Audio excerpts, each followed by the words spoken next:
seperti takut-takut untuk melangkah. Semuanya sedikit-sedikit menggunakan istilah hati. Hati. Hati. Kita tahu hati itu cakra jantung. Cakra jantung memang bisa merasakan enak, tidak enak, sakit, senang. Tetapi untuk mengambil keputusan, untuk melangkah maju, untuk tahu yang mana yang etis dan tidak etis, kita tidak bisa mengandalkan hati. Ada sesuatu yang lebih tinggi dari hati, atau anggaplah sedikit menggunakan istilah hati. Dan itu ada yang kita tahu hati itu cakra jantung. Cakra jantung itu bisa merasakan enak, tidak enak, sakit, senang. Tapi untuk mengambil keputusan, intuisi itu adalah yang dihasilkan oleh penggunaan cakra mata ketiga. Cakra mata ketiga itu adanya di dalam kepala. Secara fisik itu adalah kelenjar pineal. Kelenjar pineal adalah kelenjar yang paling tinggi di dalam tubuh fisik. Kalau teman-teman mengerti bagan kundalini, itu ada yang namanya cakra dasar, cakra seks, cakra solar plexus, cakra jantung, cakra tenggorokan, cakra mata ketiga, dan cakra mahkota. Cakra mata ketiga ada di sini. Kita bisa tunjuk titik antara kedua alis mata. Atau kita bisa bilang seperti ada Buddha di sini. Ya, atau seperti ada 3 garis di dalam wajah Dewa Siwa. Seperti itu. Secara grafis seperti itu gambarannya. Tetapi dalam praktek, yang namanya mata ketiga adalah penggunaannya. Penggunaannya itu kalau kita meditasi dengan menggunakan cakra mata ketiga. Sekarang sudah banyak yang meditasi menggunakan cakra mata ketiga. Dahulu waktu saya masih rajin tanya jawab dengan banyak teman seluruh Indonesia, tidak banyak yang berani cakra mata ketiga. Banyak takut-takut. Eksistensi Guru Swana Rupa itu nanti bisa jadi gila, atau nanti bisa kemasukan, atau nanti bisa yang aneh-aneh. Jadi boleh bilang rata-rata semua teman saat itu menggunakan cakra jantung. Cakra jantung bukan jelek, tetapi ada batasnya. Batasnya adalah kita banyak takutnya. Kita banyak tertarik-tarik ke kiri kanan. Kita banyak tidak enaknya. Kita ragu-ragu untuk menjadi diri sendiri.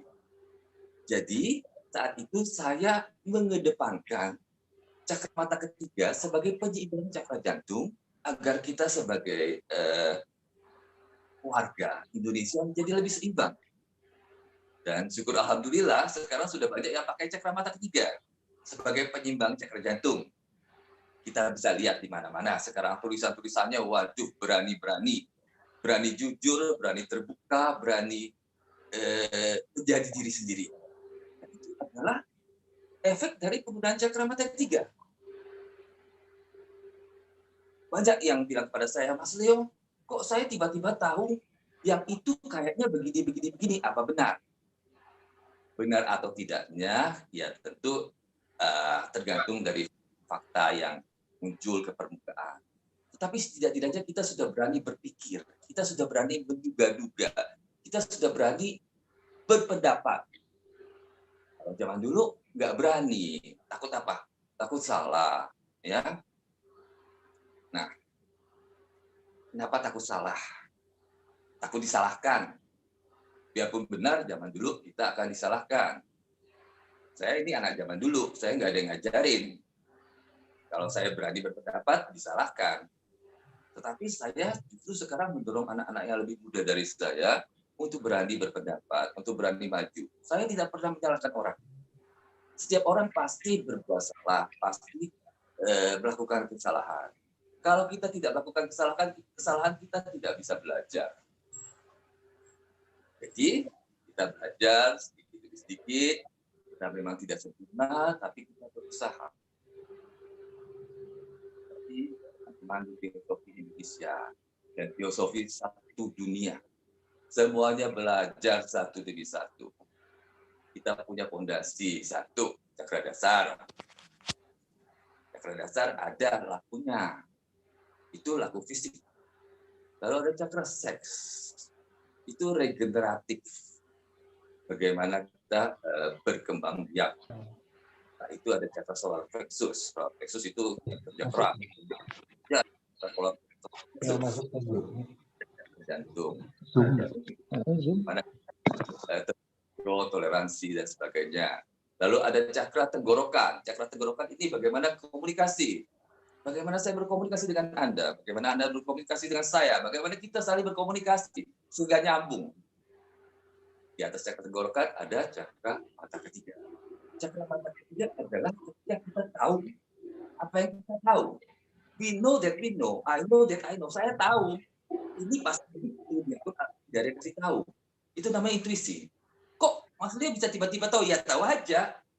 Kalau bahasa Jawa dulu mungkin seolah-olah ada yang bisikin. Itu kalau tipe mental. Tipe mental, tipe pemikir.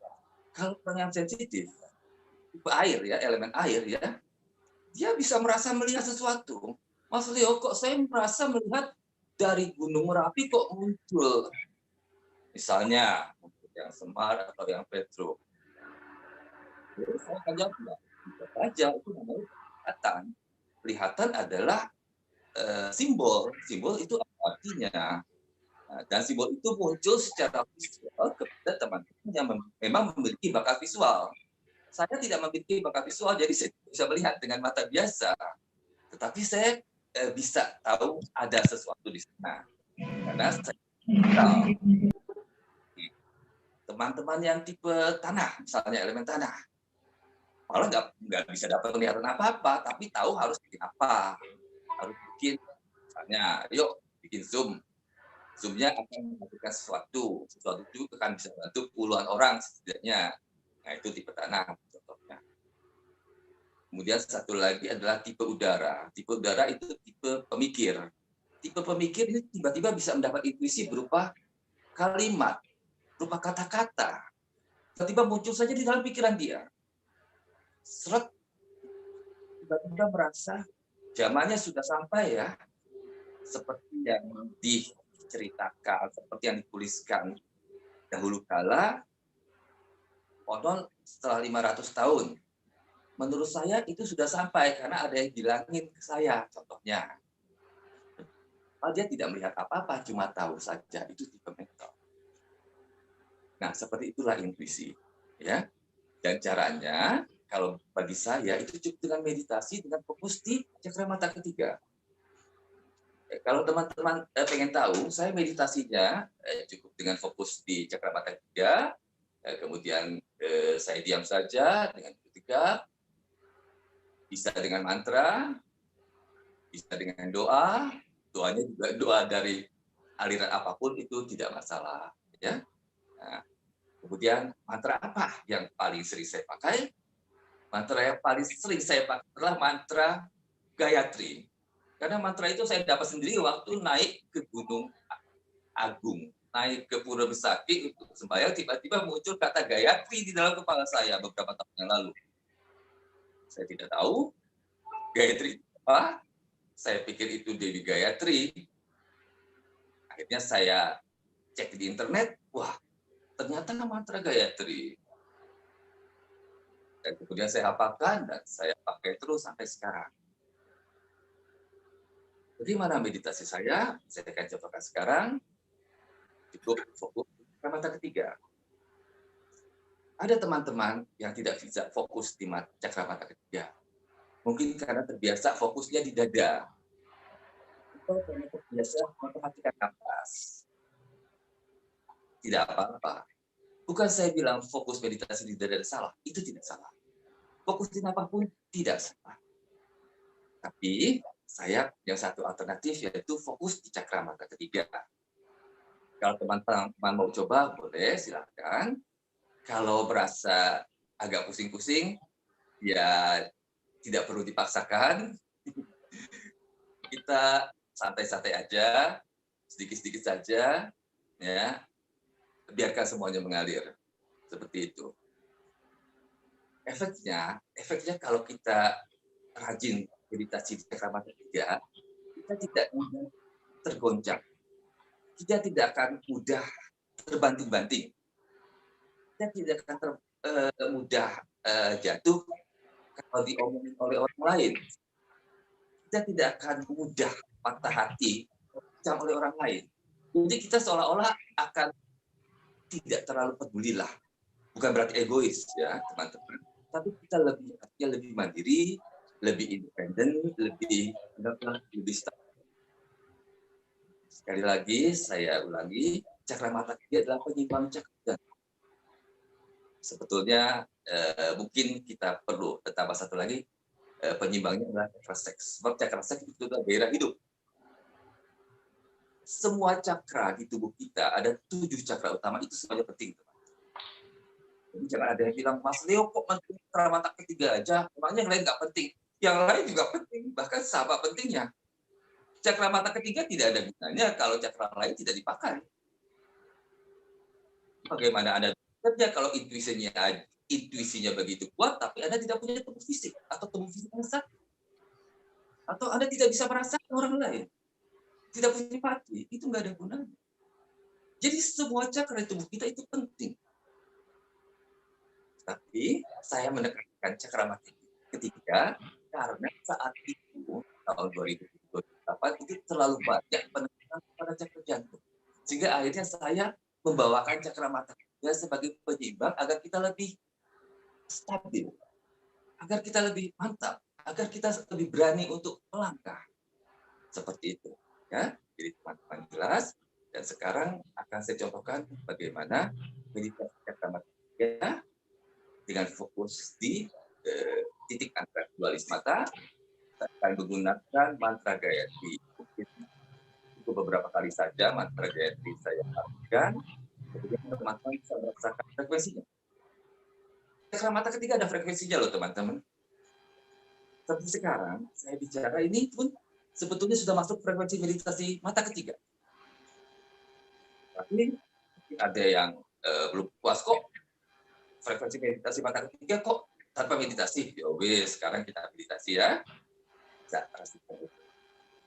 Cukup fokus di titik antara dualis. Ini mulai meditasi gitu Pak Leonardo? Boleh, saya contohkan. Oh sebentar. Oh mau dicontohkan aja kita. Oh ya ya. Boleh dibuka tanya jawabnya ya Mbak. Iya iya. Saya contohkan 5 menit aja ya. Iya boleh boleh. Ya. Setelah itu serahkan lagi kepada Mbak Yohana untuk dilanjutkan dengan tanya jawab, karena sebetulnya saya nggak bisa bicara panjang-panjang kalau tidak ditanya. Oh iya iya baik. Kalau ditanya teman-teman, mungkin nanti saya akan gunakan kartu tarot. Kartu tarot ini juga salah satu medium untuk menggunakan intuisi.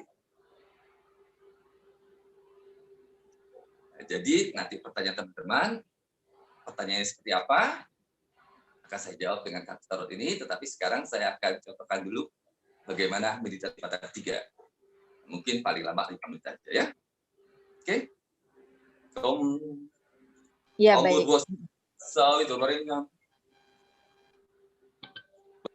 Diwasi dimahi dioyona prachodayat.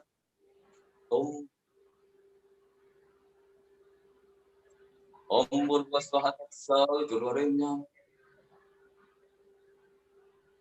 Bargo Diwasi dimahi dioyona prachodayat. Om Burvasvahatsa Gurvarenyam.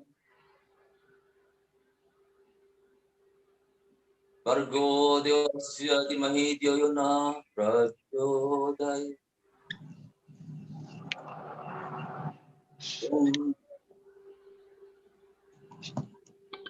Om Burvasvahatsa Gurvarenyam.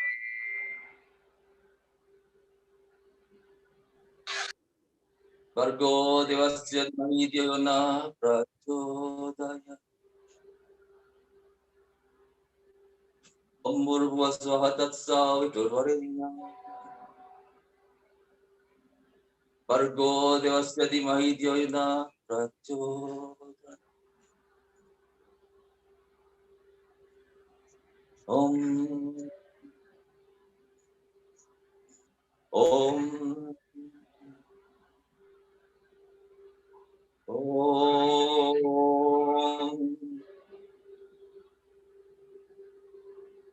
Om.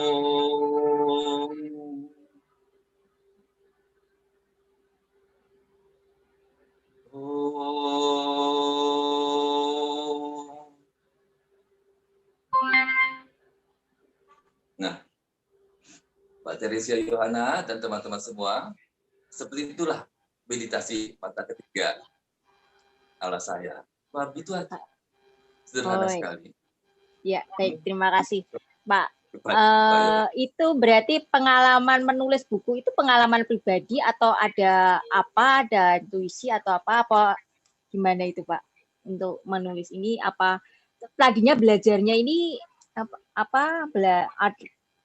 ada dorongan apa yang untuk apa namanya diungkapkan sampai bisa menulis buku ini Pak? itu pengalaman pribadi Mbak Yohana. Tadi saya sudah jelaskan, asal mulanya menulis buku ini adalah berdasarkan tanya jawab dengan teman-teman guru Indonesia. Saya punya ribuan tanya jawab dengan teman-teman. Lengkap Iya, iya. Dan Iya. sudah dibukukan, sudah terbit hanya 7 buku. 7 buku saya sudah terbit, 5 buku diantaranya itu tentang spiritualitas. Dan umumnya tentang mata ketiga, termasuk meditasi mata ketiga. 2 buku lainnya itu tentang tarot. Nah, tarot ini adalah salah satu medium yang digunakan dengan mata ketiga. Seperti itu. Ya. Jadi kalau teman-teman ada yang bertanya, mungkin nanti saya akan jawab dengan kartu tarot, tetapi ada tapinya. Kalau teman-teman nanya umum, saya jawabnya umum. Kalau pertanyaannya khusus, saya akan jawab khusus. Jadi saya tidak akan seperti sebagian tarot reader yang ngomongnya di awang-awang, tidak. Ini teknik tarot yang saya kembangkan sendiri untuk membantu mereka yang mau mengambil keputusan. Jadi saya tidak akan berbicara di awang-awang, tidak akan berbicara tentang mata ketiga. Apa yang ditanyakan? Kalau tanya umum aja, kalau pertanyaan nah itu bisa itu. Ya. Tarot ini adalah proyeksi ke masa depan loh, bukan berarti kalau wah Mas Leo bilang gitu pasti itu, enggak. Ini kan namanya proyeksi. Dari titik ini saat ini kalau kita proyeksikan satu tahun ke depan seperti apa? Nah, seperti itu. Jelek, ya udah ubahlah sekarang. Kamu berubah ya supaya jadinya bagus. Ya gitu, ya. Oh, iya baik. Buku pertama itu keluar tahun berapa ya, Pak ya? Buku pertama keluar tahun 2010 mungkin 2010 2011 atau 2012. Saya sendiri lupa karena dari 7 buku saya sudah saya tidak pegang satupun hard copy-nya loh, udah habis semuanya. Saya pegang filenya saja. Oh iya. Yang terakhir itu buku tahun berapa, Pak? Terakhir mungkin 3 tahun yang lalu ya, 3 tahun yang lalu. 3 tahun yang lalu. Berarti judulnya beda-beda ya, ke 7 buku itu judulnya beda-beda. Ya, judul buku saya yang pertama Tarot dan Psikologi Simbol. Kedua mungkin Psikologi Nusantara. Ketiga Mata Ketiga, cara membuka mata ketiga. Keempat mungkin mata ketiga dan cara menggunakannya. Kelima apalah, saya sendiri nggak apa lupa. Oh ya. Ya, mungkin teman-teman yang lain mau ada pertanyaan ini untuk Bapak Leonardo, boleh ditanyakan yang seputar materi atau yang apa? Silakan bertanya, bisa dibuka mic-nya. Kalau mungkin berbicara susah, boleh juga nulis di chat. Ada pertanyaan apa? Selamat malam Pak Leo, Mbak Yo. Iya, Mbak Ambar, selamat malam. Ya, Pak Leo, saya mau nanya. Saya itu sering melihat air itu bisa berubah bentuk jadi apa ya, sesuatu yang indah, yang lucu. Kadang mereka itu bermain-main gitu. Apakah itu Ya, saya termasuk elemen air atau gimana gitu? udah jelas elemen air dengan Mbak siapa namanya? Ambar, Grace Ambar. Di Semarang ya, Mbak Ambar? Ini di Bandung, Pak. Ini di Oh, di Bandung. Bandung. Ya. Sering melihat elemen air, kemungkinan Anda memang elemen air, atau kemungkinan juga ada elemen lawannya, elemen api yang memerlukan banyak air. Ya, air itu adalah simbol dari manusia, simbol dari bahasa-bahasa, simbol dari apa teman-teman kita, keluarga kita, sahabat kita. Kalau Anda sering melihat air, ya artinya tuh Anda butuh banyak air, butuh banyak teman-teman yang indah-indah. Oh deh, Mbak Ambar ini disenangi oleh orang-orang karena Mbak Ambar ini mencintai orang-orang. Contohnya, ya belum tentu Anda itu elemen air murni, karena kita yang murni 100% elemen air juga boleh bilang tidak ada. Kita ini kebanyakan campuran. Mungkin airnya 30%, kemudian apinya 20%, kemudian udaranya berapa dan tanahnya berapa. Ya. Kalau Mbak Ambar ini kemungkinan elemen air dan elemen apinya itu 50-50 sebanding ya.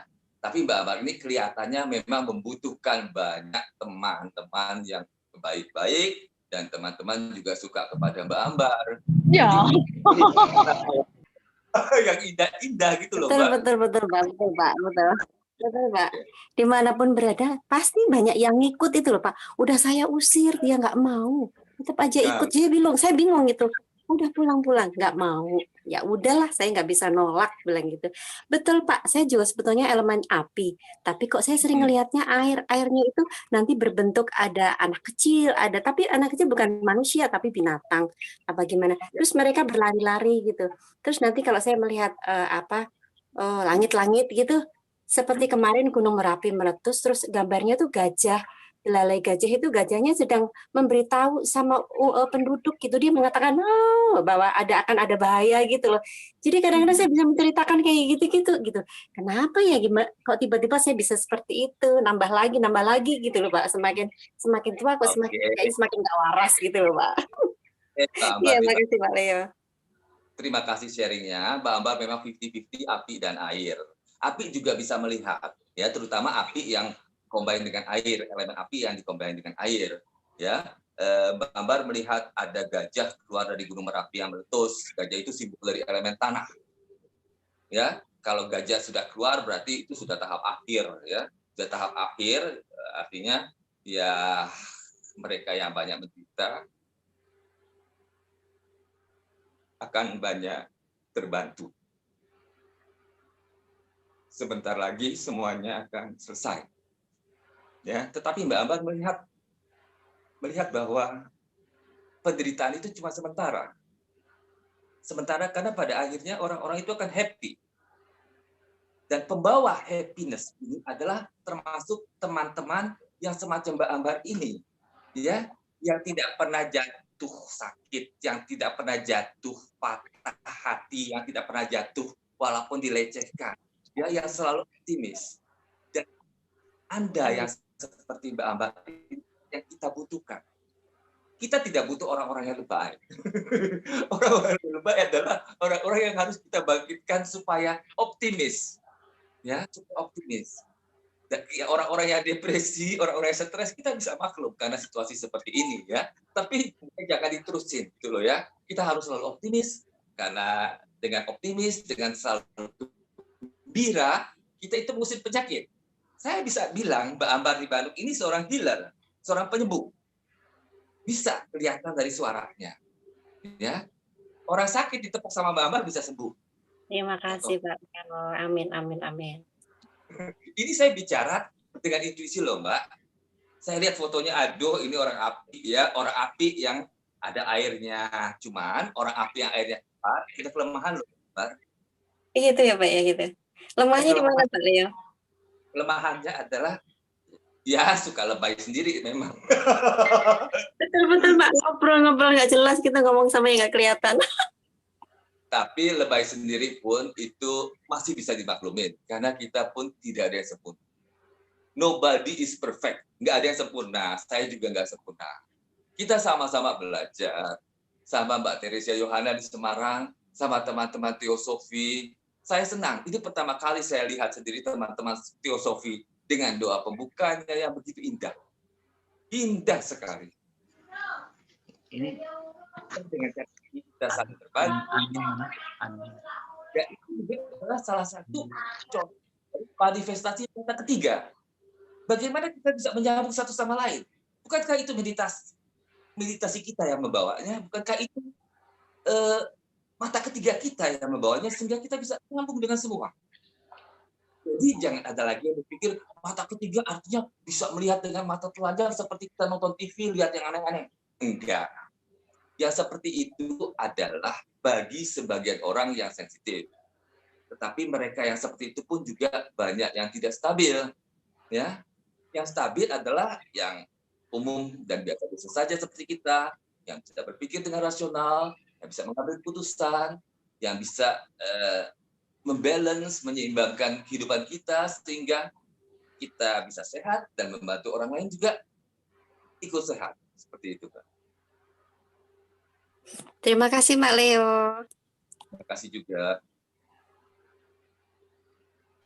Saya bacakan ya, ini ada pertanyaan ya Pak Leonardo, ini dari Hanbe. Malam Pak Leo, tolong tanya, jika pada saat meditasi, kita melihat cahaya yang sangat terang, seperti ada yang menyorotkan senter kepada kita. Mohon pencerahannya Pak, terima kasih. Itu apa itu yang dimaksud? Jatuh. Betulin, Pak. Jatuh kena kaki aku. Aduh, betulin. Ayo, betulin. Bentar ya. Bentar. Oh iya.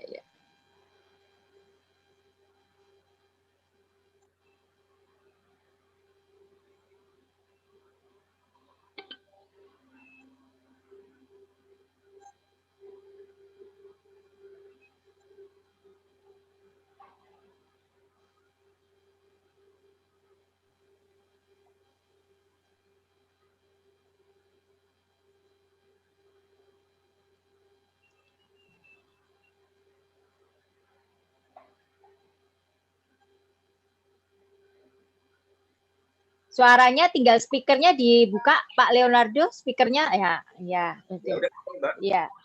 Udah kebuka. Tadi saya ulangi ya pertanyaan dari Hanbe. Malam Pak Leo, tolong tanya, jika pada saat meditasi kita melihat cahaya yang sangat terang, seperti ada yang menyorotkan senter kepada kita. Ya. Mohon pencerahannya Pak, terima kasih.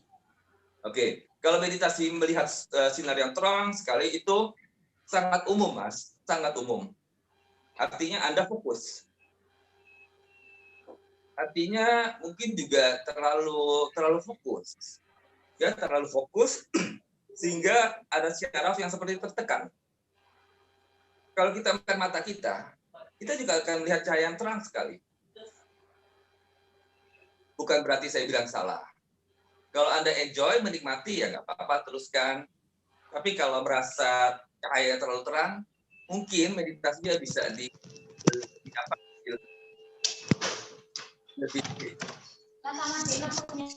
dikurangi intensitasnya, dia lebih soft lah. Ya? Mungkin Anda terlalu fokus sehingga melihat cahaya sampai terang sekali. Artinya apa? Artinya itu memang energi, Anda melihat energi. Dan itu normal sekali, banyak yang jadi nggak perlu jadi pikiran gitu loh. Ya. Oke, ada pertanyaan lagi? Sebentar saya bacakan, ada lagi ya sepertinya ini. Ini ada nih. Oh, Mbak Ocha ya. Nanti mau bertanya langsung atau mau ditulis Mbak Ocha? Kalau bertanya boleh. Saya Ocha. Oh ya. Halo Pak, saya mau tanya. Sebenarnya gini, saya udah maksudnya pernah belajar energi. Cuma ada yang mau saya tanyakan. Gimana ya saya bisa? Jadi saya itu suka bukan memancing, saya kalau punya relationship itu selalu punya pasangan yang latar belakangnya cukup agak berbeda dengan saya, itu kayak terbalik ya, maksudnya kayak punya masa lalu yang cukup suram gitu. Gimana ya Pak supaya saya bisa memutus tali rantai? Saya tidak menarik orang-orang seperti itu lagi, misalnya kayak narkoba, manipulatif, atau yang punya masalah yang terlalu berat seperti itu, Pak. Maksudnya Oke, saya ini Mbak siapa? Ocha, Pak. Mbak, Ocha. di kota apa? Saya di Bekasi. Oh, Oke, saya lagi di Bekasi. Jakarta.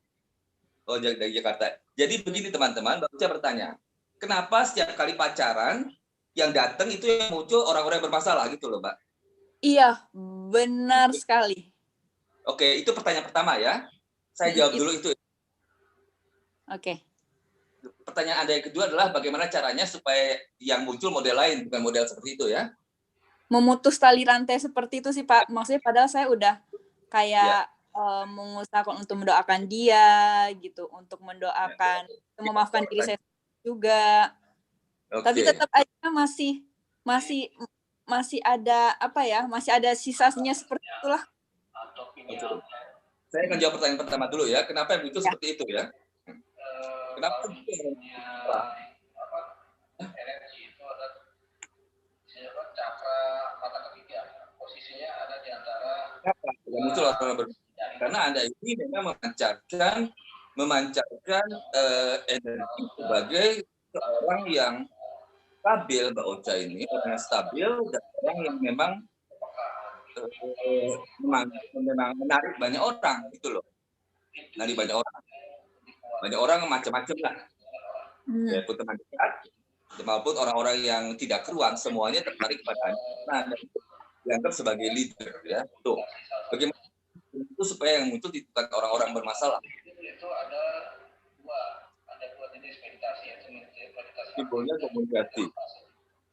Nah, di sini tuh membatasi Orang meditasi aktif karena orang ini berat dengan gimana cara sama satu orang aja lah, Mbak Ocha. Kenapa, Pak? Nggak kedengeran, Pak? Suaranya keputus-putus. Suaranya putus-putus. Kalau sekarang Iya. suaranya jelas. Oh, jelas. Supaya yang muncul orang-orang yang benar-benar tepat bagi Anda. Caranya cuma satu. Oke. Caranya cuma satu. Anda putuskan mau sama yang mana, ya.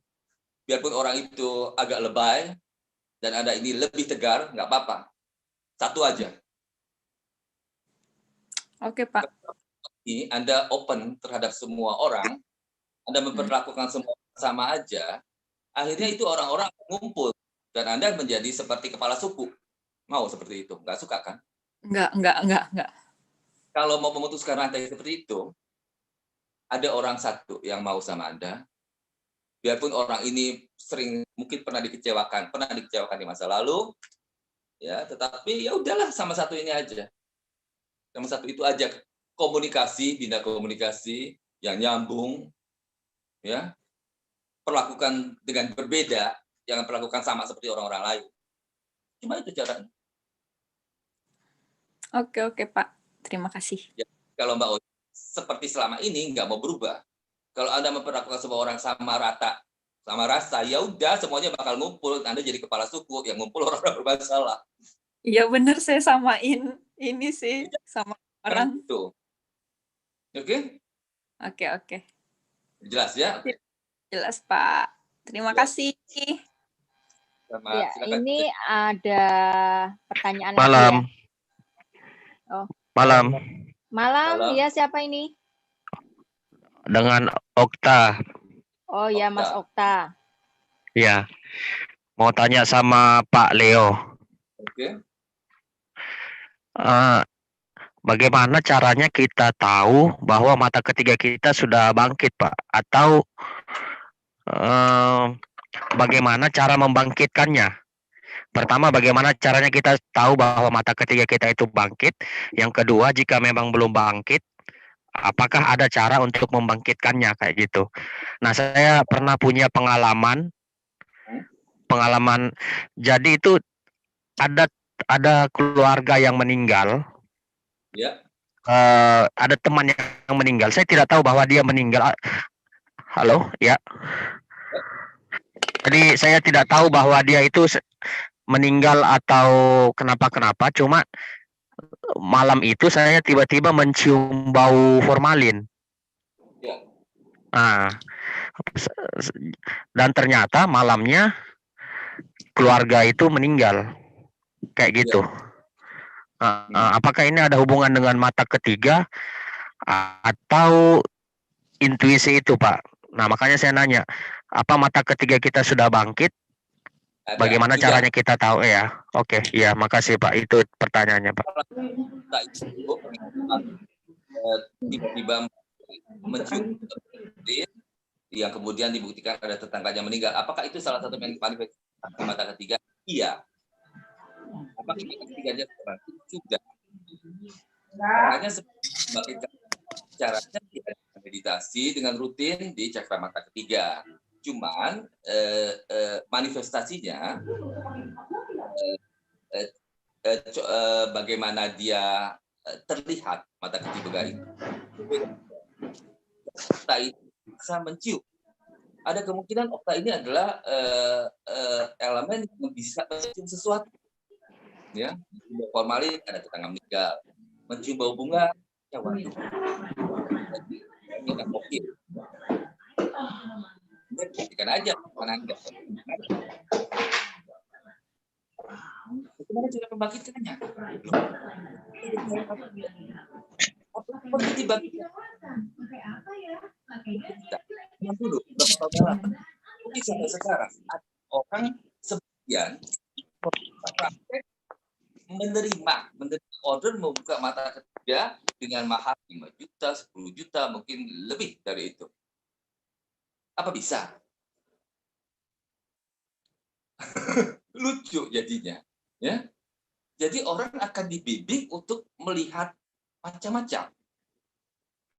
Saya akan bilang, kalau Anda pengen dapat penglihatan, tidak perlu tidur 3 hari 3 malam, gratis dengan saya. Anda tidak tidur 3 hari 3 malam, Anda akan memperoleh penglihatan macam-macam. Apa itu namanya mata ketiga? Bisa juga dibilang mata ketiga, tetapi lebih tepat saya bilang itu adalah mimpi dengan mata Anda terbuka lebar. Kalau kita mimpi, kita tidur toh. Tapi dengan mata Anda terbuka, Anda bisa melihat mimpi yang berjalan. Jadi kita seperti melihat double. Dan kebanyakan itu adalah ya seperti mimpi. Bunga tidur tidak ada artinya apa-apa. Yang artinya penting adalah sebagian penglihatan.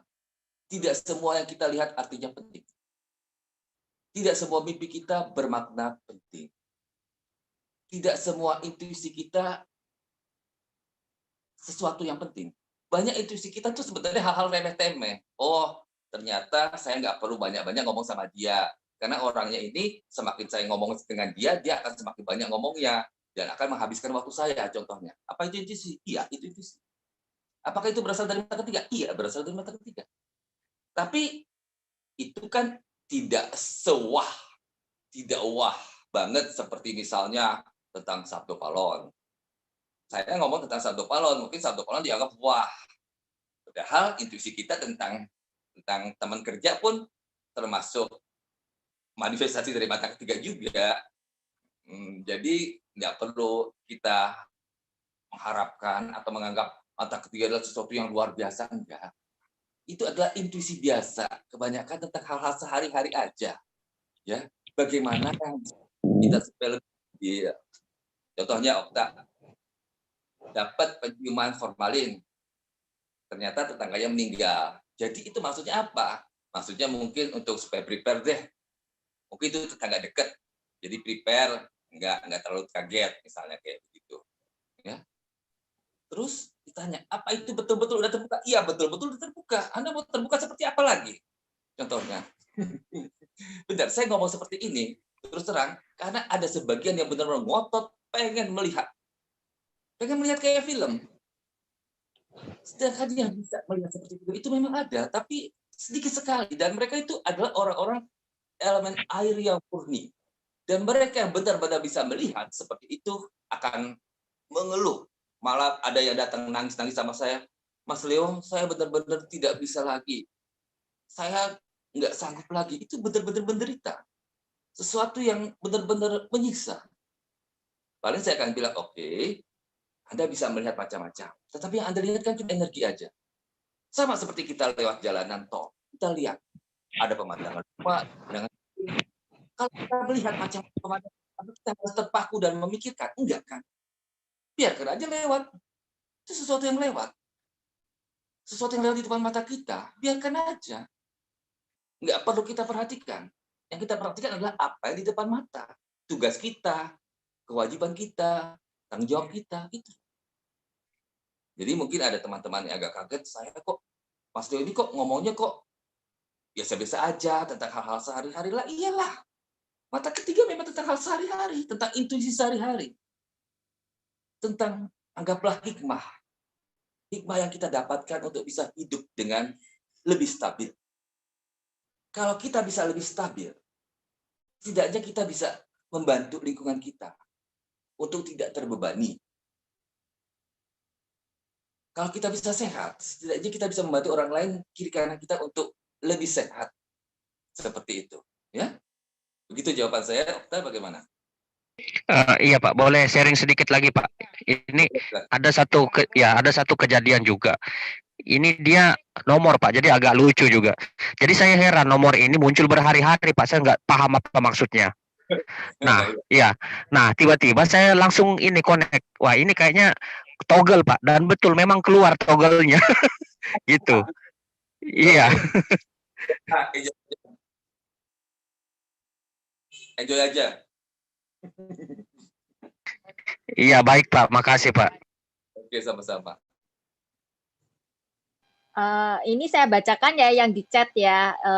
Untuk selanjutnya ini pertanyaannya dari Pak Philip Kembar ya. Oh ini atas dulu ini. Dari Pak Lamhot MT ini siapa? Pak Leo mau bertanya. Tadi pagi saya mimpi sedang berada di belakang rumah. Dalam mimpi saat itu kondisi siang, tiba-tiba gelap, lalu kembali terang, gerhana matahari. Setelah selesai gerhana, saya mau kembali ke rumah. Tiba-tiba di belakang rumah saya melihat mayat. Pakai peci, pakai jas, pakai sarung, kotak-kotak warna biru dan putih. Saya melihat ada ayam mati di dalam sarung. Artinya apa ya? Artinya, hidup berjalan apa adanya. Pagi datang setiap hari. Malam juga datang setiap hari. Ada yang meninggal, ada yang lahir. Ada yang berkokok tiap pagi. Ada bulan di malam hari. So what gitu loh. Ada gerhana kadang-kadang, tapi nggak setiap hari. Itu hidup sehari-hari aja. Mimpi seperti itu bisa diartikan sebagai sesuatu yang muncul di dalam pikiran kita sebagai pelampiasan agar stres kita berkurang. Seperti kita nonton film misteri, nonton film horor. Sebelum nonton film kita stres. Setelah nonton dengan berteriak-teriak, ketakutan, keluar selesai nonton film kok rasanya fresh. Ada mimpi seram, mimpi dikejar-kejar, mimpi aneh-aneh lah. Kita pikirkan kok nggak nyambung ya, itu apa maksudnya? Tapi setelah selesai mimpi kok kayaknya segar ya. Jadi jenis yang Anda alami adalah mimpi untuk melepaskan stres. Ya wes sudah, nggak apa-apa. Nggak perlu dipikirkan. Yang penting stres Anda sudah hilang. Ya benar Pak, benar. Gitu? Ya. Sudah terjawab ya. Untuk pertanyaan selanjutnya ini dari Pak Philip. Apakah penggunaan cakra mata ketiga dapat digunakan untuk bertemu higher self? Apakah penggunaan cakra mata ketiga dapat digunakan untuk bertemu higher self? Bertemu dengan higher self. Dapat. Higher self Anda siapa? Anda suka sama siapa? Dengan dewa siapa? Dengan sang hyang siapa? Dengan, anggaplah dengan nabi ya, atau dengan leluhur ya. Higher self adalah bagian dari diri kita yang anggaplah lebih tinggi. Sesuatu yang lebih luhur dari kita. Ya. Dan itu berbeda-beda tiap orang. Dan itu adalah sesuatu yang kita gunakan untuk berkomunikasi dengan diri kita sendiri. Higher self adalah diri kita sendiri. Yang lebih tinggi, yang lebih luhur, yang lebih baik. Dan seumur hidup kita selalu dibimbing oleh higher self itu. Kalau saya tidak punya higher self, saya tidak punya rasa tanggung jawab. Saya akan lebih sembarangan. Saya akan lebih serampangan. Saya akan lebih tidak punya. Tetapi karena saya punya higher self, saya merasa sesuatu ada yang menahan saya. Yang akan memberitahu saya bahwa saya itu sudah melewati batas. Itu higher self saya. Higher self Anda juga ada. Dan itu adalah simbol yang sangat dekat kepada diri Anda. Simbol yang sangat pribadi. Tidak bisa dicampuri oleh orang lain. Kita tidak bisa memaksakan sesuatu simbol untuk dipakai oleh orang lain. Setiap orang dari kita harus memilih simbolnya sendiri. Terus terang, ada yang pilih simbol Yesus, Sang Buddha, Bunda Maria, Kidir, malaikat, Gabriel, Rafael. Semuanya bisa menjadi simbol dari higher self. Tapi apa itu betul-betul figurnya? Ada teman-teman yang fanatik bilang, iya itu pasti. Oke, tapi ada juga yang bilang, itu kan kamu cuma main fantasi saja. Sedangkan saya di tengah-tengah. Saya tidak bilang kiri salah, kanan benar. Ya. Saya tidak pernah menyalahkan loh teman-teman. Saya cuma bilang bahwa higher self itu ada. Dan hubungannya langsung dengan diri Anda sendiri. Walaupun Anda tidak meditasi, Anda selalu terhubung dengan higher self Anda. Dan saya tidak tahu higher self Anda siapa. Tetapi kalau Anda rajin meditasi, suatu saat, atau mungkin telah sampai pada saat ini, higher self Anda itu sudah muncul. Satu malaikat, misalnya, atau satu leluhur, atau satu figur leluhur dari daerah tertentu, itu muncul di Anda. Berulang kali, oh berarti ini adalah higher self Anda. Dan itu Anda bisa ajak berkomunikasi. Dan suatu saat, kalau memang penting, memang perlu, dia akan muncul di dalam mimpi Anda. Atau kalaupun tidak muncul di mimpi, tiba-tiba Anda bisa merasa sesuatu. Oh, kok rasanya saya disuruh pergi ke sana, ketemu Bapak ini, dan ngomong ini. Ya udah, kalau Anda merasa seperti itu, jalani saja. Sudah terhubung kan? Sudah.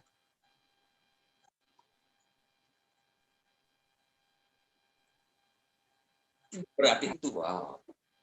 Bukan saya anti dengan gaya lokal. Ada gaya lokal harus dengan sesajen. Ya. Ada juga yang tidak perlu, tidak merasa perlu. Juga. Semua ini adalah Anda. Yang menjalani adalah Anda sendiri. Anda yang menentukan, Anda yang menjalani, Anda juga yang mengambil. Ya. Jadi sekali lagi, pertanyaannya apa? Meditasi mata ketiga akan terhubung dengan higher self? Jawabnya adalah ya, Anda akan terhubung. Dan kelihatannya sudah terhubung. Tapi mungkin Anda ragu apa betul? Ya betul. Anda selalu bisa dengan higher self Anda. Bukan dengan higher self gitu toh. Oke? Ya silakan yang lain. Oh, iya iya. Saya baca yang boleh saya tambahkan? Boleh.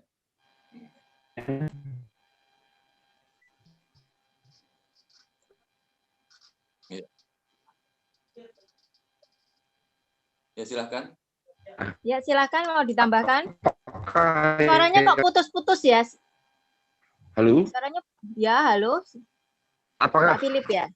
Ya, sekarang bolehkah jelas saya Pak Philip. katakan ya bolehkah saya katakan kalau higher self itu sebenarnya jiwa? Boleh saja. Anda boleh pakai istilah apa saja. Anda boleh pakai jiwa, kan spirit atau roh. Saya ini nggak fanatik dengan istilah loh, Mas. Anda boleh pakai istilah apa saja, ya. Walaupun menurut lingkungan tertentu istilah yang Anda pakai agak kurang tepat, tapi saya tidak akan kurang tepat. Saya akan silakan boleh. Tidak ada yang salah. Yang penting bagaimana apa? Anda tuh bisa menjalani spiritualitas Anda dengan mantra. Itu toh yang penting. Istilah itu bisa dicari, istilah bisa dibuat.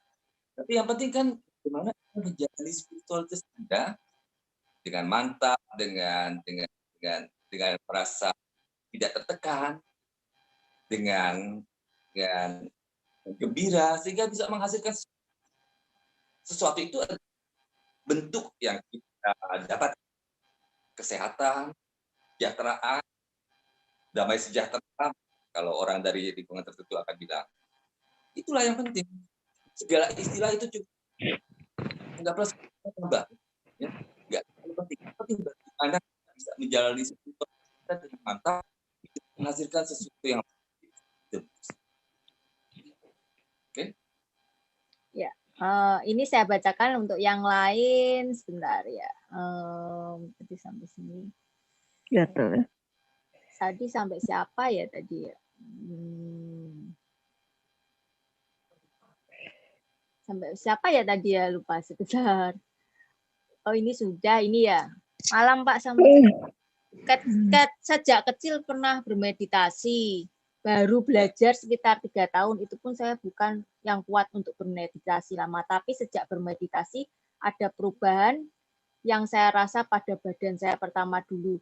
Ada mual dan tusukan jarum di punggung kiri. Berjalan waktu hilang, tapi pindah ke daerah mata. Posisi yang Pak sebutkan tadi kadang bisa terasa berdenyut, kadang terasa basah, tapi tidak kalau diraba. Tidak ada apa-apa. Lalu juga sekarang mata kanan saya sering getar, ada tusukan di daerah tersebut. Apakah ini yang sedang sakit medis ataukah memang wajar bagi seorang yang belajar meditasi? Terima kasih. Oke, maka ya. Yuk, tolong kasih. Ya. Oke, jadi Anda sudah meditasi. Kemudian merasa ada yang bergetar ya. Bergetar mata, mungkin bergetar. Saran saya begini. Kalau ada sebelah yang nyaman, silakan mata. Kalau secara tidak ada ya udah kan meditasi. Seperti itu. Ya. Kadang-kadang kita tidak ada kelainan meditasi, tapi ada teman yang kok seperti ada yang jalan-jalan luar. Dia seperti ada semut sampai ke tangan, sampai ke dada. Itu kan energi tanah. Energi yang dia meditasi di cakra ketiga. Menurut saya itu nggak apa-apa. Tapi ada orang yang merasa tidak nyaman. Kalau merasa tidak nyaman, dokter. Kalau dokter bilang tidak ada yang secara medis semuanya oke saja, ya nikmati aja. Gitu. Ya, tetapi kalau ada yang salah, misalnya mata ada kelainan, ya udah secara medis. Penyakit medis harus diselesaikan secara medis. Penyakit spiritual selesaikan secara spiritual. Tapi kalau medis kita harus memberikan pada kalangan medis untuk membantu. Jadi saya bukan termasuk orang yang agak bagaimana gitu. Semua harus bisa diselesaikan secara spiritual, enggak lah. Ya. Penyakit medis itu bisa kita bantu dengan meditasi, dengan energi spiritual bisa. Tapi medisnya nggak boleh ditinggalkan. Ya. Tapi kalau penyakit medis ya tetap harus ada penyembuhannya secara medis. Tapi kalau ternyata bilang, wah nggak ada apa, wah berarti ini agak lebay, dikit-dikit ada sesuatu. Tapi kalau secara medis nggak ada apa-apa, ya udahlah. Saya juga gitu, getar-getar dari atas sampai bawah, ya nggak apa-apa, aja. Oke? Silakan yang lain lagi. Putus-putus suaranya Pak Leo. Oh iya, apa agak putus-putus apa jaringan di sana ya Pak Leo ya? Mungkin ada jaringan di sana putus ya. Bentar, ya. Ini bantu di mute dulu ya, siapa yang enggak itu sebentar saya mute dulu biar enggak suaranya double. Coba bisa bantu. Ya, ini saya bacakan ini yang dari Steven Jordan. Selamat malam Pak Leo. Saya mau bertanya, apakah orang yang berelemen udara itu selalu sulit untuk mengimplikasikan pemikirannya terhadap dirinya sendiri? Saya rasa saya itu elemen udara, Pak, karena kegambaran saya dengan hal-hal seperti sirkus, pemikiran. Teman-teman saya sering curhat perihal asmara ke saya. Ketika saya kasih saran, nasihat, mereka selalu berhasil menyelesaikan permasalahannya dalam hal asmara setelah mengikuti saran saya. Tapi masalahnya, ketika aku mau mengimplikasikan ke diriku sendiri, selalu gagal. Apakah ada hal lain yang jadi penyebab kegagalan itu? Oke, saya jawab ya. Apakah ada penyebab lain? Apakah ada penyebab lain? Ya, sehingga Anda sendiri tidak bisa membantu diri sendiri. Ada. Anda bisa bantu orang lain. Curhat, Anda bisa kasih solusi. Tetapi Anda sendiri tidak bisa melakukan apa yang Anda sarankan kepada orang lain. Apakah ada sesuatu yang ada? Saya lihat ada. Masalahnya apa? Masalah Anda sendiri. Anda adalah kelihatannya walaupun Anda pemikiran, Anda tidak melaksanakan pemikiran itu. Anda main tabrak saja. Itu masalah. Anda kalau mau sesuatu, walaupun pemikiran bilang itu kurang baik, Anda tetap mengejar yang itu. Itulah salahnya. Jadi kalau Anda mau lebih soft, Anda mau lebih sabar, Anda akan lebih berhasil. Oke?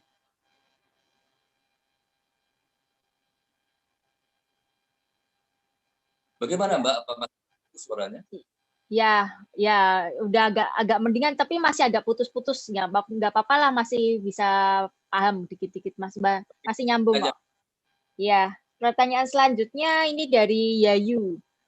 Maaf Pak Leo, setahun ini ada beberapa orang yang nyembah-nyembah memanggil ratu. Saya ratu memanggil saya ratu. Maksudnya apa ya? Maksudnya apa? Saya ambil satu ya, kartu tarot ya. Mbak Yayu dipanggil-panggil ratu. Terakhir ini kenapa?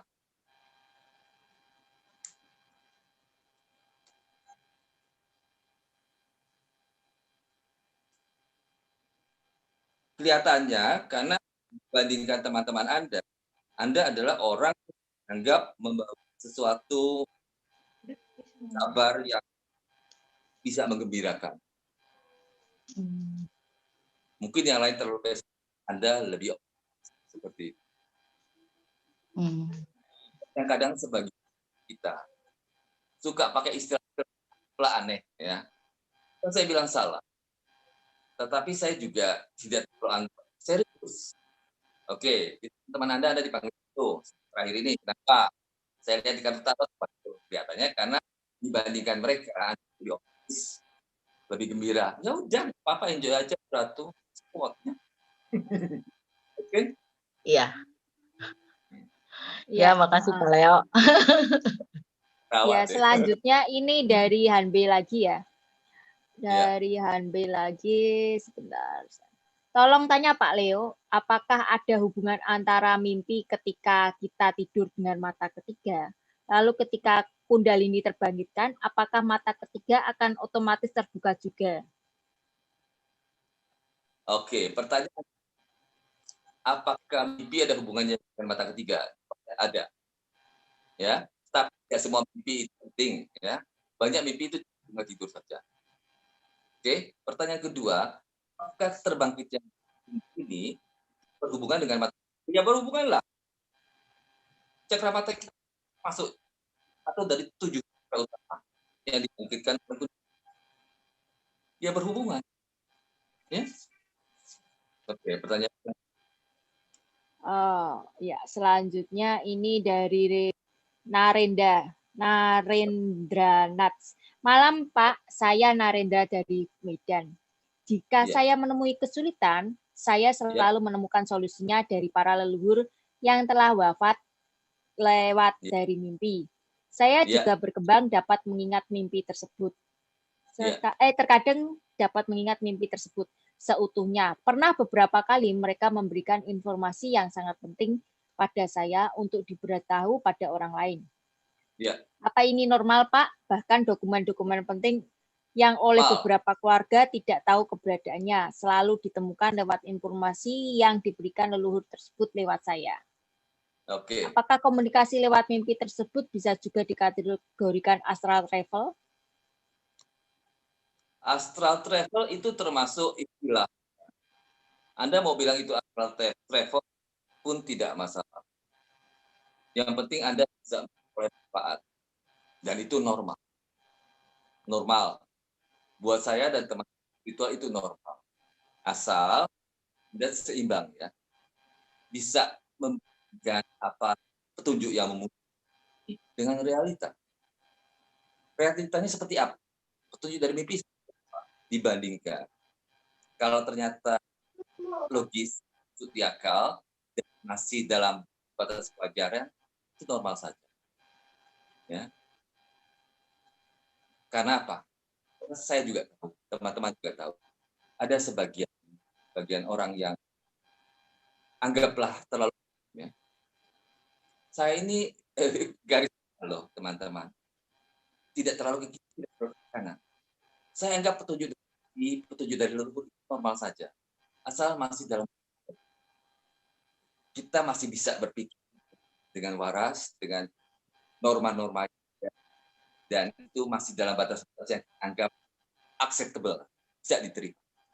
Ya, tapi kalau sudah seperti itu terlalu aneh-aneh, anggap saja itu bunga mimpi, tidak baik. Saya pikir seperti jawab dari saya.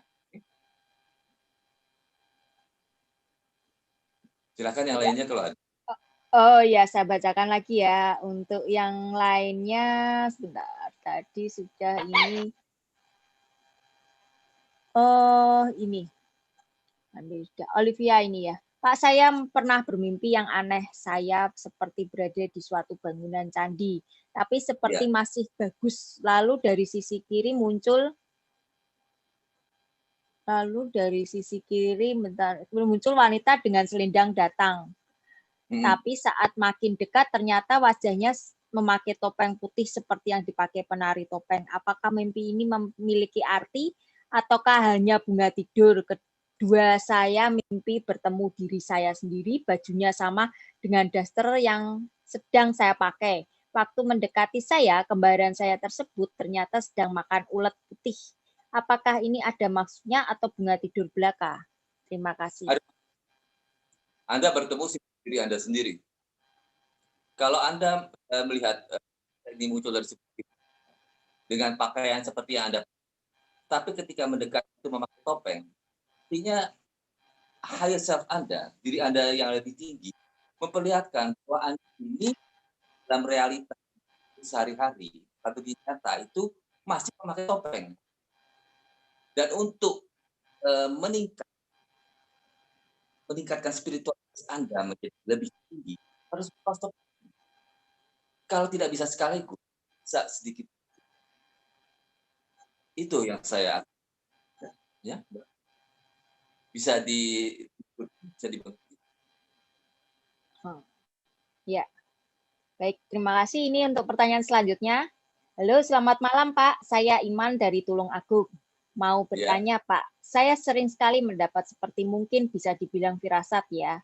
Kayak misal saya memutuskan tidak ikut acara keluarga karena merasa ada yang tidak beres dan ternyata pas perjalanan tersebut kendaraannya kecelakaan.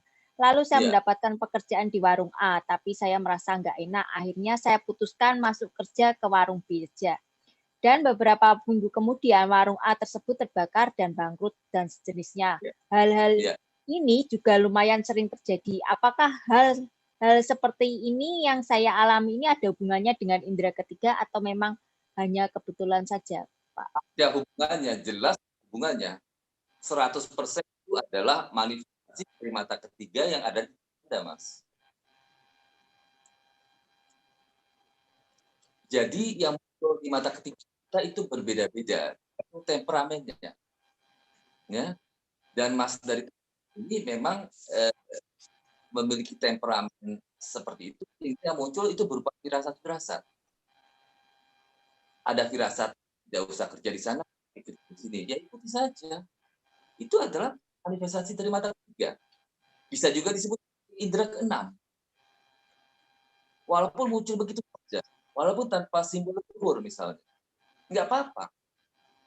Kita tidak harus punya self, kita tidak harus punya amalan atau mantra.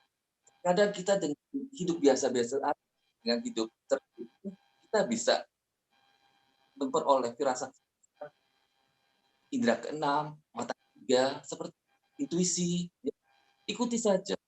Cuma paling saya berpesan, kita bisa bandingkan yang muncul dengan realitas sehari-hari.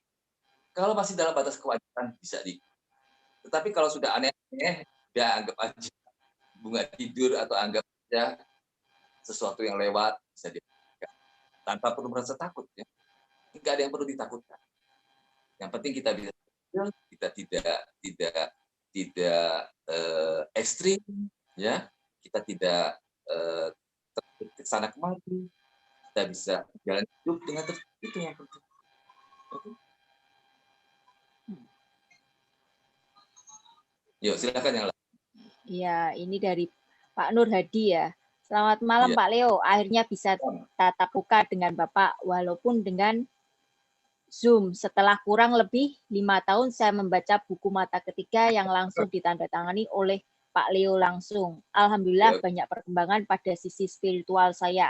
Menjadi semakin seimbang. Saat ini diri menjadi biasa saja menjalani hidup walaupun dalam situasi panggebluk, tetap optimis dan enjoy aja. Terima kasih atas ilmunya Pak Leo, sudah banyak teman-teman yang terbantu dengan metode meditasi mata ketiga yang diajarkan Pak Leo, terutama mereka merasa dalam kondisi tertekan, terbelenggu, terkekang, terasing, malu, bingung, bimbang, itu semua dengan sangat cepat teratasi dengan segera muncul percaya diri. Sekali lagi terima kasih tak terhingga kepada Pak Leo. Hormat saya Nur Hadi Pati, Jawa Tengah. Oke. Ini Pak Philip ya ini ya. Pak, yang terhubung dengan higher self akan lebih condong tidak akan terlalu mempunyai keinginan. Terima kasih. Apakah betul orang yang terhubung dengan higher self akan cenderung tidak punya keinginan? Mungkin betul. Mungkin betul. Tapi kan kita masih hidup di dunia ini. Kita masih punya tanggung jawab. Kita masih punya kewajiban. Walaupun keinginan itu tidak lagi banyak, tetapi saya masih punya kewajiban. Masih ada anak, masih sekolah. Masih ada, misalnya, orang-orang yang pemasukannya tergantung dari saya. Masih ada rumah keluarga yang sudah perlu renovasi.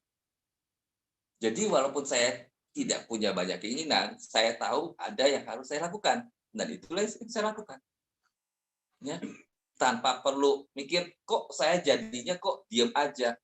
Oke, kita diam aja. Saya juga banyak diam aja, walaupun di masa pagebluk, di masa pandemi. Saya banyak diam aja. Tetapi saya diam aja bukan saya berarti tidak lakukan sesuatu. Saya diam saja, tapi saya melihat apa kewajiban saya sudah jalan. Apakah tanggung jawab saya sudah saya lakukan. Seperti itu. Ya. Jadi bukan berarti sudah terhubung dengan higher self, lalu tidak punya keinginan, lalu tidak melakukan apa-apa. Waduh, kalau itu ekstrim lagi dong namanya. Ya. Sedangkan kita, patokan kita adalah moderasi. Moderat. Moderat itu artinya sedang-sedang saja.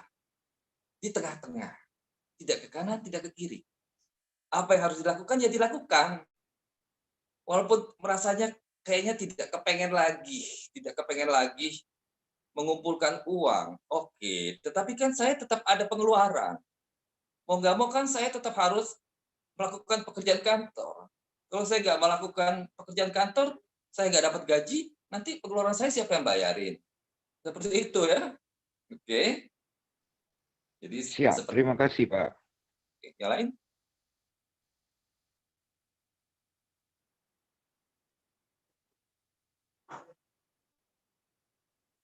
Oke, bagaimana yang lain Mbak Yohana? Ini masih saya unmute sebentar, sudah saya nyalakan. Ini ada yang terlewat ya tadi ya, sebentar. Dari Hanbi. Permisi tanya apalagi Pak Leo, jika bermimpi melihat beberapa naga yang menangkan mahkota dan beragam warnanya. Apakah ada maksud atau pesan untuk kita ya Pak? Terima kasih. Oke, jadi pertanyaannya melihat naga. Begitu? Naga Ya. pakai mahkota. Naga pakai mahkota artinya energi. Naga. Pakai mahkota, naga raja. Itu energi. Berarti Anda orang yang energinya kuat. Orang yang energinya kuat bisa membantu orang lain secara fisik. Kadang-kadang melihat seperti itu. Simbol saja. Pakai aja banyak orang. Tidaknya bisa untuk sendiri untuk kerja. Cuma seperti itu aja. Tanpa harus dengan kisah, dengan gambaran atau dengan penceritaan yang lebih wah. Saya ini orang suka menyederhanakan gitu ya. Jadi bilang Mas Leo kok ngomong gampang aja, menggampangkan, tapi lebih suka untuk membawa pelihatan-pelihatan kita kepada konteks yang kontemporer. Kita ini hidup di masa modern, gitu ya. Kita memang punya leluhur, kita punya staff, kita punya figur-figur spiritual, tetapi tetap harus menggunakan kosakata kita sehari-hari. Kalau kita melihat simbol energi, ya udah, itu energi. Energi yang kita lihat dan energi yang kita terima. Terus bagaimana? Terus ya pakai. Pakai untuk menyembuhkan diri, pakai untuk kerja, bisa juga untuk menyembuhkan. Seperti itu, ya. Oke. Yang lain bagaimana? Pertanyaan. Yang lain ya sebentar ya. Ini Pak, maaf menghubung jawaban tentang mimpi yang tadi wanita memakai topeng tadi. Solusi dari Bapak untuk membuka topeng itu bisa diperjelas, Pak. Apakah artinya saya ini orang yang masih munafik dalam hidup saya? Oke, saya jawab ya. Ambil satu kartu. Apakah saya orang yang masih munafik dalam hidup saya? Saya ambil kartu. Kemudian saya ambil kiri satu.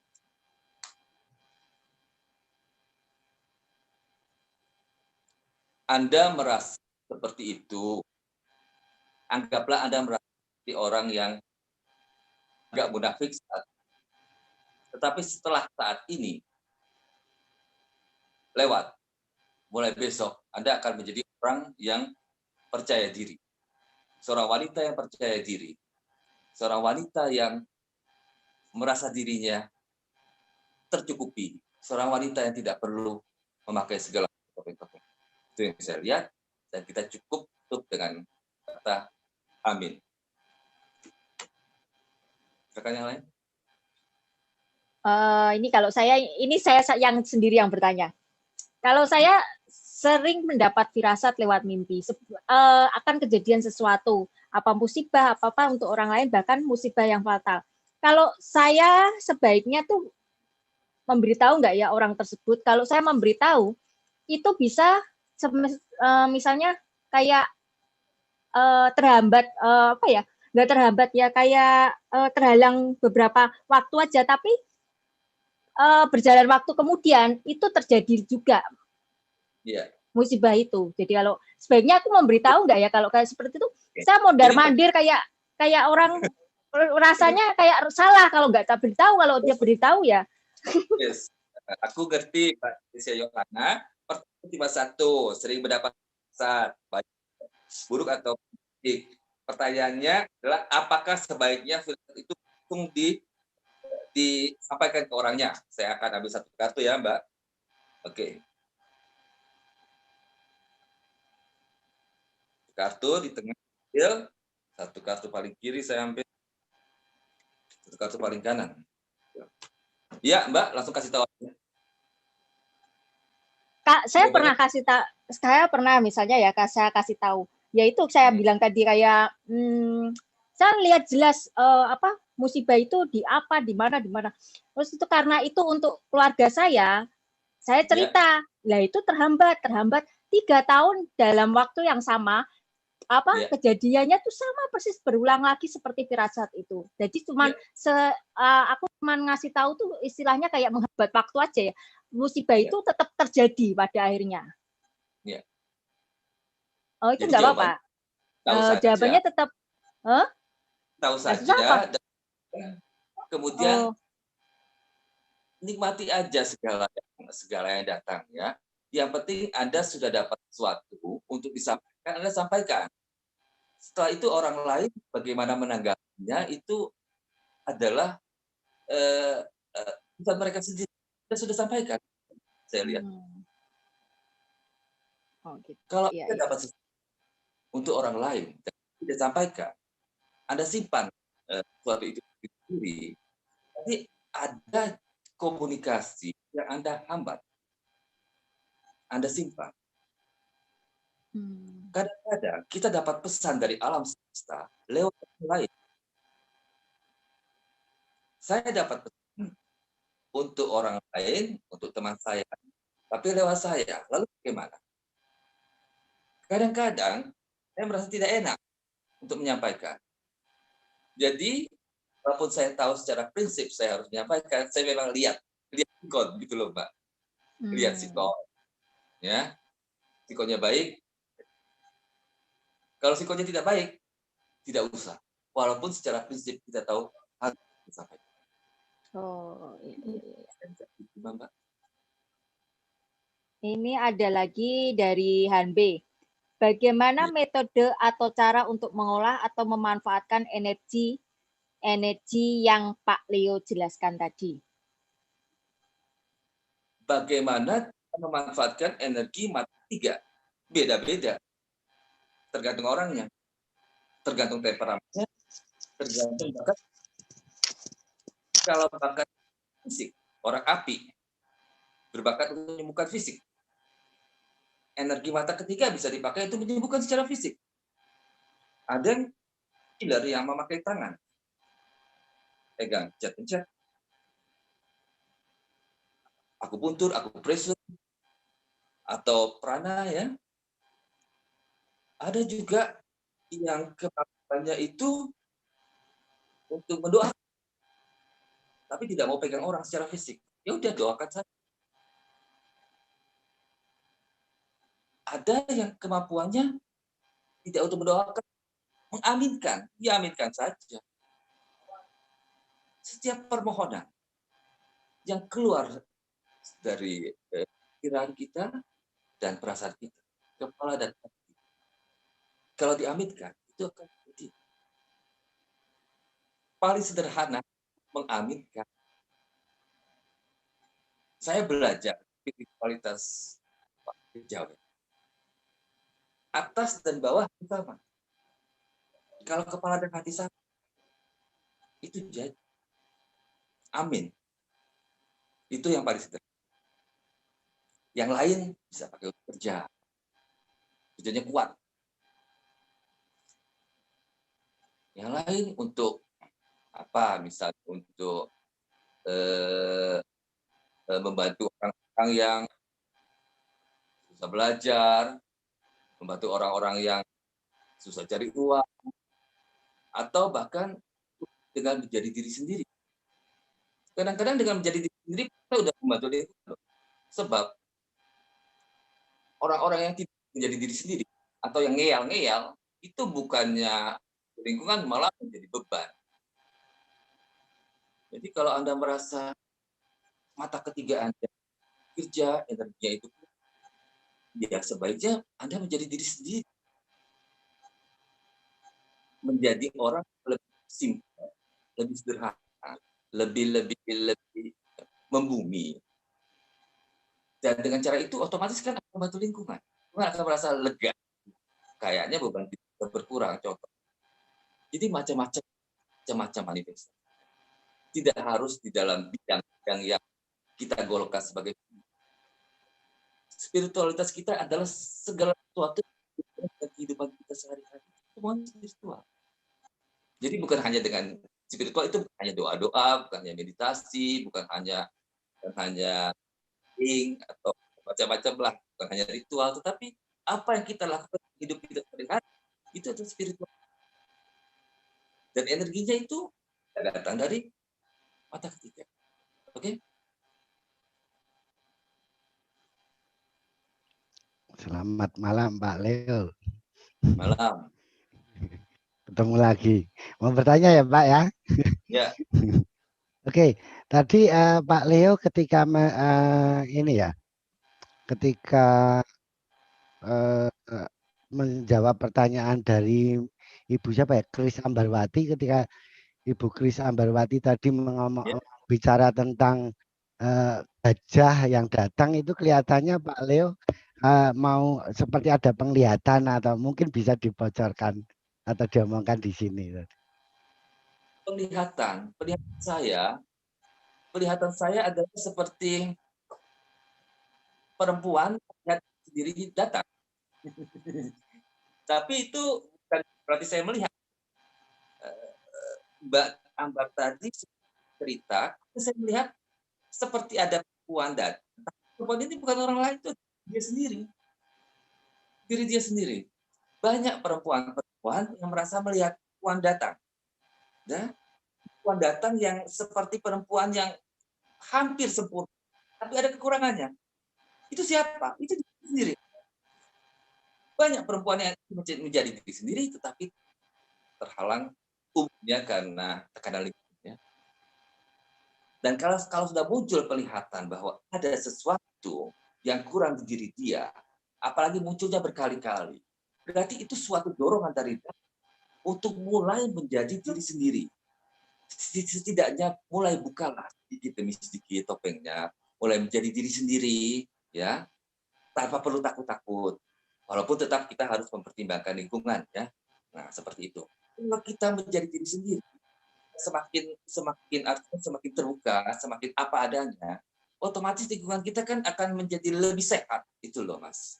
Ya, banyak kita sakit karena kita kebanyakan topeng. Kebanyakan anggaplah aturan-aturan yang sudah lapuk, ya.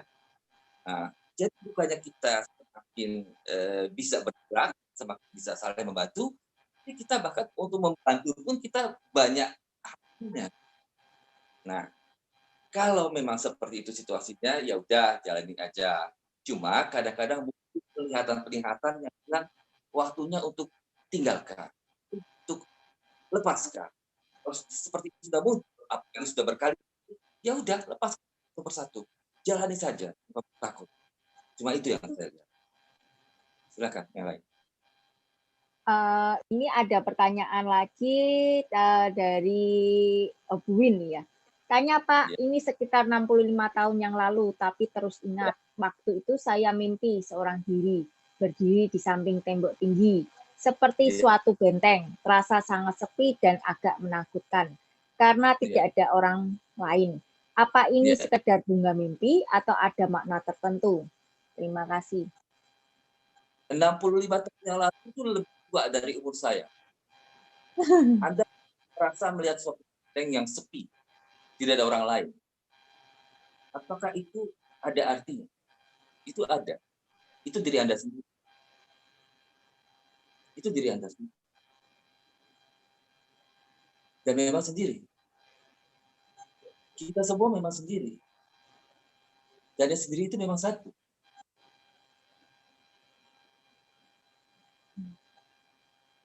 Anda bisa merasakan apa yang saya lihat. Kalau kita menjalani spiritualitas seperti teman filosofi, mungkin bisa yang saya maksud. 65 tahun lalu, seorang teman memperoleh penglihatan suatu benteng. Benteng yang sepi, tidak ada siapapun di sana. Dan dia merasa ada di situ. Hanya sendiri, tidak ada orang lain. Itu diri dia. Dan itu diri kita juga. Dan itu diri kita semua. Karena aslinya itu kita membutuhkan banyak yang lain, banyak teman, supaya kita bisa saling menikmati, bisa saling membantu. walaupun kita tahu bahwa aslinya memang sendiri, satu benteng dan cuma sakit. Itulah diri kita. Ini jawaban dari saya. Kalau Anda bisa menangkap, silakan. Tapi kalau Anda bingung, ya udah. Lewatkan. Oke, silakan yang lain. Oh, suara terputus-putus. Ini tadi berarti pokoknya itu adalah diri saya sendiri ya, kesimpulannya ya Pak Ya. Leon. Ya, kesimpulannya Bu Win itu adalah diri Bu Win sendiri gitu. Gitu ya Bu Win ya. Untuk yang lain, mau ada ya pertanyaan lagi? Atau Saya boleh Pak? bertanya? Oh ya, ini siapa Saya ya? Ana. Ya boleh, siapa Iya. ini ya? Pak Leo, maaf ya, saya nggak pakai video. Saya Dede. Sama Pak Nur Hadi tadi. Ya. Saya tuh baru baca buku Pak Leo itu 2014. Kemudian mempraktekkan bimbingan meditasinya tanpa bimbingan ya. Terus waktu Ya. itu agak takut-takut sendiri, terus akhirnya saya nggak praktek lagi. Nah, kembali ke soal mantra ini, Gayatri, jujur saya itu dapat insight, nggak tahu tiba-tiba dari mana, saya suka banget 2011, saya padahal seorang muslim. Nah, saya tuh nggak ngerti Paleo zaman itu, gitu loh, buat apa itu dan kenapa itu, tapi saya suka banget. Nah, nah saya tuh pengen tanya sama Pak Leo sendiri gimana mempraktekkan mantra Gayatrinya, gitu loh.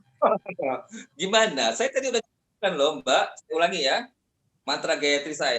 Oke, dalam meditasinya begini. Ya, fokus cakra mata kita. Kemudian baca itu mantra Gayatri. Om Bhurbhuvasvaha Tatsaviturvarenyam.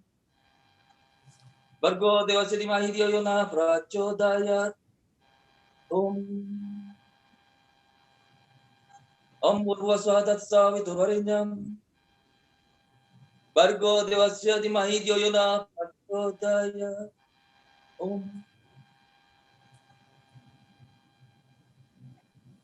Fokusnya cakra mata kita, kemudian mantra Iya, tadi saya sudah coba. Di dalam hati. Begitu aja, Mbak.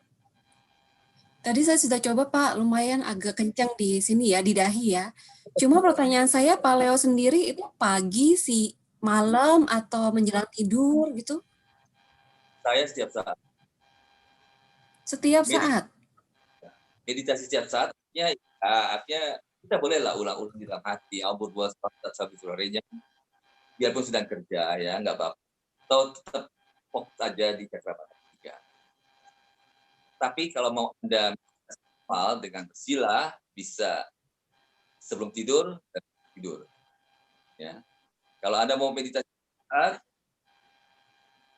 juga bisa. Ya. Kalau Anda mau meditasi siang juga bisa. Jadi itu tergantung Anda apa. Jadi ya. sesuka-suka kita ya, Pak ya. Nah, Terima kasih, Pak Leo. Ya, terima kasih. Gimana? Yang lain mau ada pertanyaan atau Pak Wid mau menambahkan apa, Pak Wid?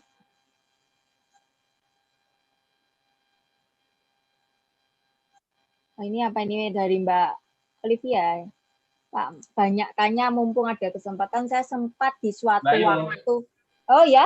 Nanti saya closing statement aja. Saya ingin sampaikan bahwa kita punya rencana-rencana yang barangkali lebih oke gitu ya. Nanti. Oh iya ya. Di terakhir aja. Oh iya di akhir ya. Iya ya. Pak, maaf ini dari Mbak Olivia lagi. Banyak tanya. Mumpung ada kesempatan. Saya sempat di suatu waktu sering seperti saya kira sudah bangun tapi ternyata masih di mimpi. Lalu bangun lagi ternyata di mimpi. Jadi mimpinya berlapis. Apakah ini karena stres atau ada arti tertentu mimpi film Inception mimpinya berlapis. Jadi sampai kadang pas bangun lelah dan bingung. Ini masih mimpi atau nyata karena lapisnya bisa sampai 4 lapis. Oke. Kadang-kadang saya seperti itu hidup, ya. Mungkin itu karena terlalu banyak stres. Terlalu banyak stres. Seperti mimpi di dalam mimpi. Saya dulu seperti itu berapa kali ya, tapi udah lama, udah tahun yang lalu, sekarang nggak lagi. Ya, banyak stres, seperti mimpi di dalam mimpi berkali-kali, mereka sudah bangun ternyata mati mimpi, ya. kadang-kadang begitu. Tetapi kan seperti tidak terus-terusan. Kalau sudah lewat ya udah nggak muncul lagi. Setelah itu saat kita perlu terus. Ya mungkin ada perlu rekreasi, atau jalan-jalan, atau kalau nggak jalan-jalan ya di tempat. Ya, seperti itu. Jangan banyak pikiran mungkin ya. Kalau banyak pikiran jadi kayak gitu. Tapi nggak ada arti aneh-aneh, nggak cuma mungkin untuk bahwa kita sedang banyak pikiran, jadi merasa mimpi di dalam mimpi atau merasa sudah bangun tapi ternyata masih mimpi juga seperti itu. Tapi itu normal loh, bukan berarti nggak normal. Okay? Ya, masih ada lagi nih, siapa ya ini ya? Sudah baik Pak. Ya, yang lain mungkin mau ada masih bertanya dengan Pak Leonardo. Boleh mau tanya lagi Pak Leo. Ya. Ini Pak Leo, untuk yang untuk kira-kira untuk tahun 2021 ini kira-kira gambarannya bagaimana ya? Atau mungkin 2 atau 3 tahun lagi atau mulai dari tahun ini setelah ini kira-kira gambaran suasananya ya. Pertanyaan umum tahun 2021 ini gambarannya kira-kira seperti apa? Saya ambil satu kartu tarot ya.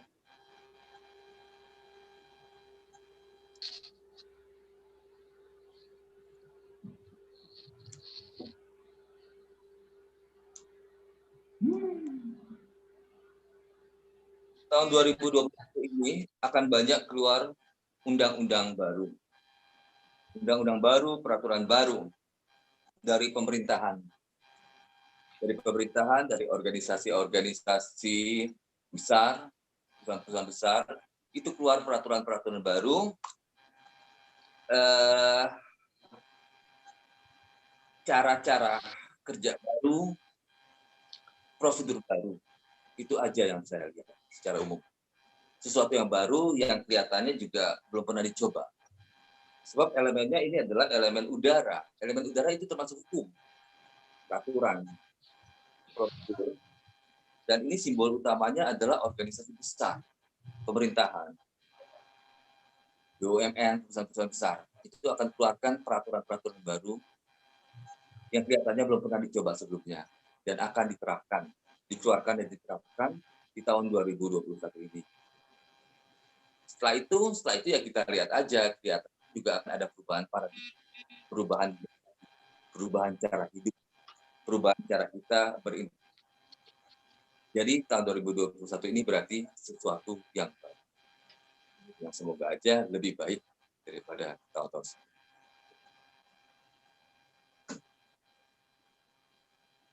Silakan Mbak.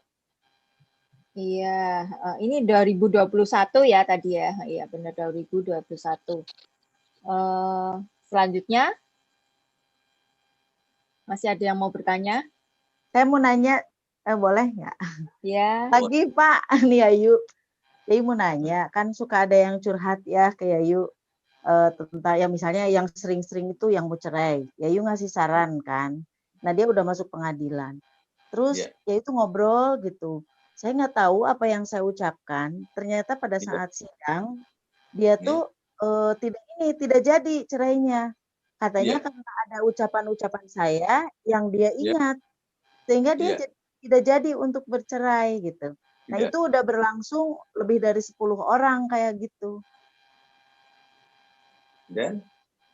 Iya maksudnya itu tuh ucapan-ucapan saya yang keluar itu saya tidak pernah tanyakan lagi.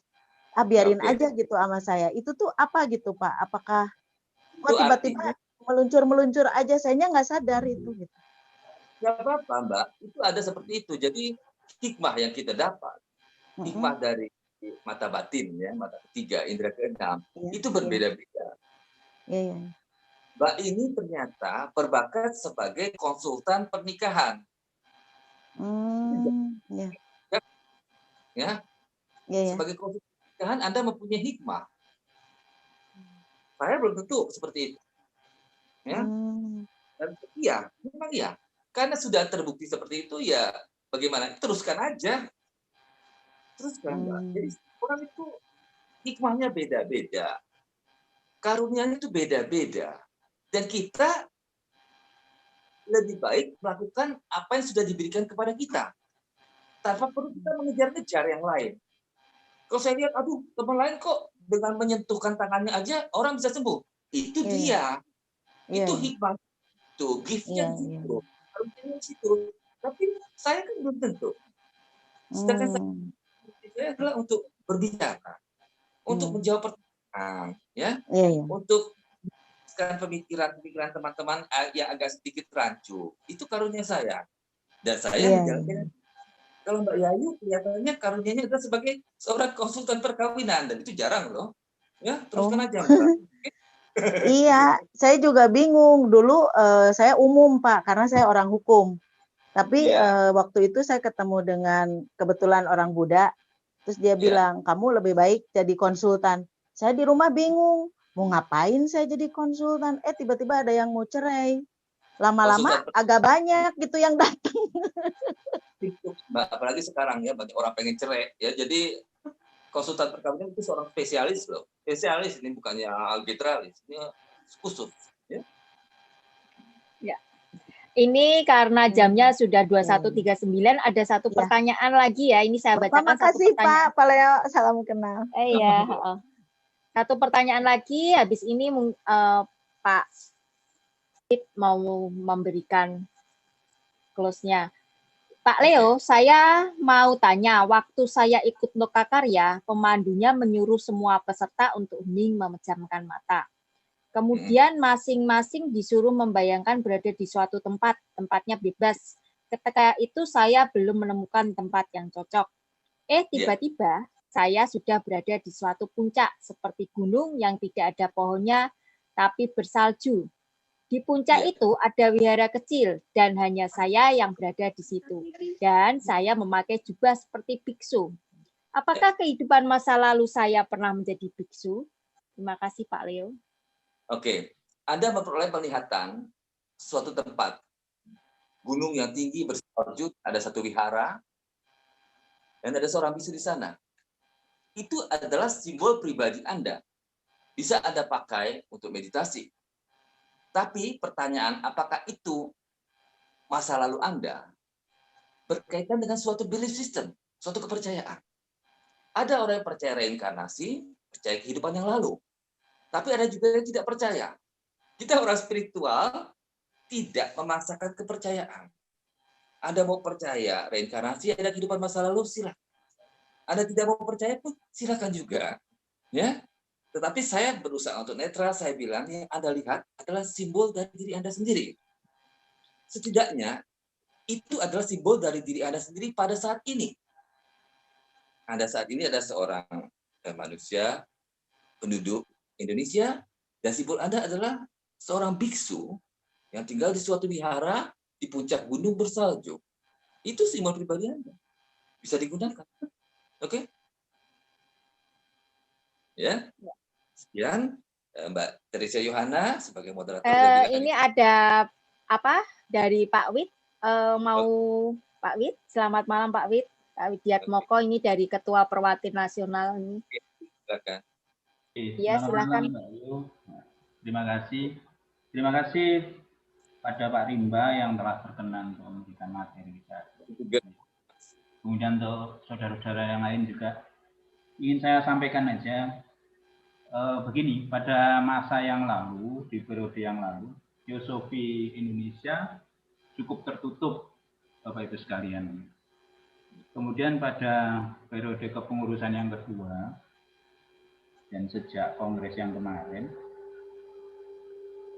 kita putuskan bahwa kita lebih terbuka, kemudian kita berani untuk mempublish materi kita, karena kita paham ya bahwa materi-materi filosofi itu dipandang oleh kita sendiri adalah ajaran yang tersembunyi, dan itu konon diperkenankan untuk manusia yang akan datang, sehingga ada beberapa memang pandangan-pandangan filosofi yang agak berbeda dengan umum.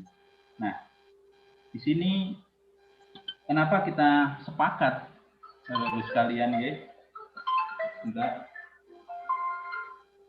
kita sepakat untuk lebih terbuka, Karena di 3 tujuan pokok teosofi diantaranya adalah mencari persamaan di antara religi, pengetahuan, agama, dan kepercayaan, sehingga kita pandang bahwa pemahaman-pemahaman mungkin dari Pak Rimba, dulu ada pemahaman-pemahaman yang disampaikan oleh teman-teman yang lain, yang bukan dari teosofi, saya kira ini bagus. Begitu.